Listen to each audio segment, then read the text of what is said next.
करते सर काय काय नक्की निकाल झाला?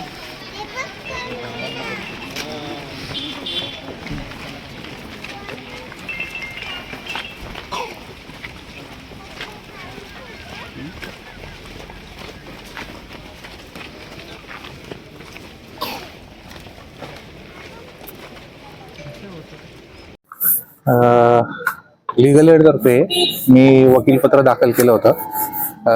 अनुच्छेद 21 मध्ये प्रोव्हिजन आहे त्याप्रमाणे मी लीगल एडच्या पॅनलवर काम करतो आणि ज्यांना वकील मिळत नाही तर त्यांना वकील मिळावा ही अशा प्रकारची व्यवस्था ही न्यायालयाची असते.